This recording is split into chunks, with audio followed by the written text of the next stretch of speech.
பழைய லிட்டர் ஹெட்டோட காமராஜ் அவர்களுடைய இந்த கடிதம் பார்த்து எனக்கு வியப்பாக இருந்தது. சாத்தனூர் டேம் பற்றின ஒரு அருமையான விஷயம் அது. அந்த காலகட்டங்களில் 1957, 58 அந்த நேரத்தில் 5 இயர் பிளான் அப்படின்னு எடுத்துகிட்டு வருவாங்க.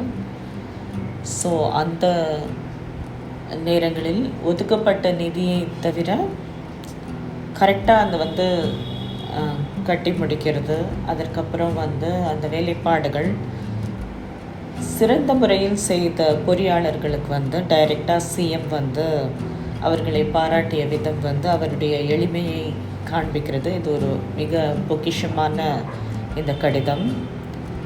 அந்த சாத்தனூர் டேம் அது என்ன, அதோட சாலியன்ட் ஃபீச்சர்ஸ் பற்றி பார்ப்போம்.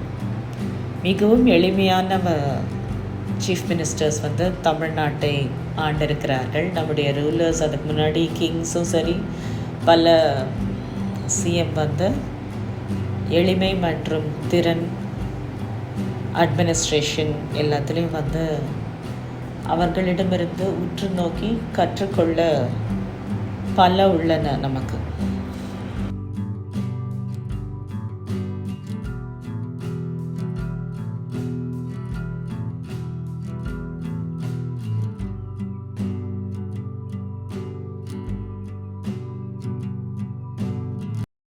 திருவண்ணாமலை பகுதியில் இந்த சாத்தனூர் அணை கட்டப்பட்டிருக்கிறது.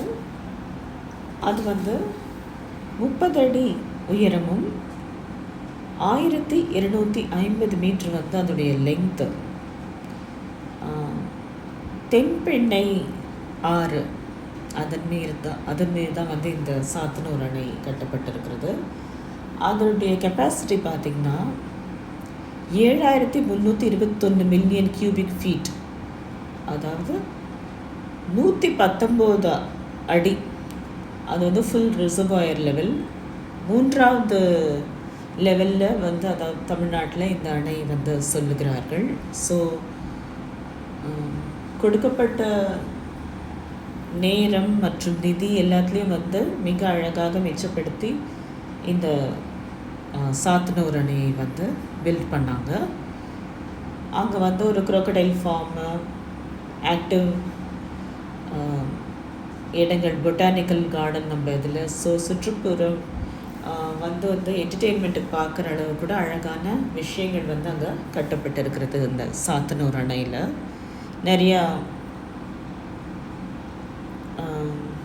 ரிசர்வாயர் போல் இருக்குது. ஸோ போட்டிங்கும் போகலாம்.